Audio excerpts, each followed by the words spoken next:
అందరికీ నమస్కారం. ఇది రాజంపేటలోని గోవుల పరిస్థితి. గోవుల గురించి ఎన్నోసార్లు ఎంతోమందికి చెప్పినా, ఎన్నో ఉద్యమాలు చేసినా కూడా మనం వీటిని రక్షించుకోలేని పరిస్థితి. రాజంపేటలో చూడండి, ప్రతి మూలన ప్లాస్టిక్ తిని, ఈ విధంగా ప్లాస్టిక్ తిని రోడ్ల మీద యాక్సిడెంట్లు అయ్యి, మురికి కాలువల్లో పడి చనిపోయిన దాఖలు ఎన్నో ఉన్నాయి. ఈ విధంగా స్కిన్ డిసీజెస్తో రాజంపేటలో ఉండే 300 నుంచి 400 ఆవులకి ఇదే విధంగా అన్ని ఆవులకి మ్యాక్సిమం స్కిన్ డిసీజెస్ ఉన్నాయి.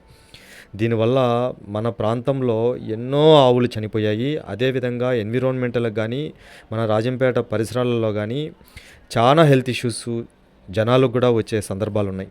అయితే మనము గోశాల ఒకటి పెట్టాలి, ఈ గోవులను కాపాడుకోవాలి అని ఎంతో విధంగా ట్రై చేసాం. అంతేకాదు, గోశాల ఒకటి పెడితే సరిపోదు. చుట్టుపక్కల మన ప్రాంతంలో నందులూరు మండలంలో గానీ, బోయినపల్లిలో ఉండే రోడ్ల మీద ఉండే ఆవులలో కానీ సంవత్సరానికి 3000 ఆవులు మన ప్రాంతం నుంచి వదకుపోతున్నాయి, వీటిల్ని కోసుకొని తింటున్నారని ఎన్నోసార్లు చర్చించాం.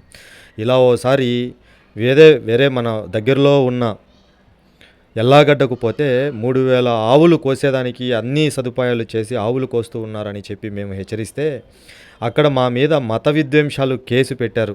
రాజంపేటలో కొంతమంది నాయకులందరూ, పోలీస్ డిపార్ట్మెంటు నాయకులు కలిసి.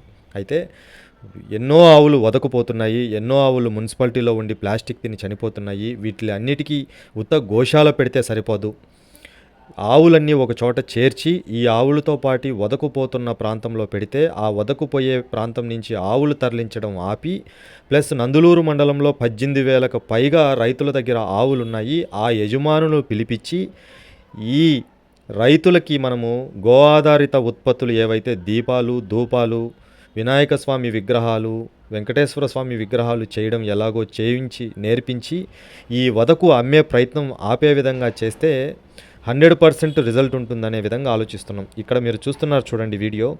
ఇది పోయిన సంవత్సరం బక్రీద్కి ఎల్లాగడ్డలో 3000 ఆవులు కోస్తుండగా మేము పోయినందుకు మా పండగ మీరు డిస్టర్బ్ చేస్తున్నారు అని చెప్పి అదే పనిగా కంప్లైంట్ చేపించి మా మీద మత విద్వేషాల కేసు పెట్టించారు. మీరు క్లియర్గా చూడొచ్చు ఏ విధంగా కోస్తున్నారు.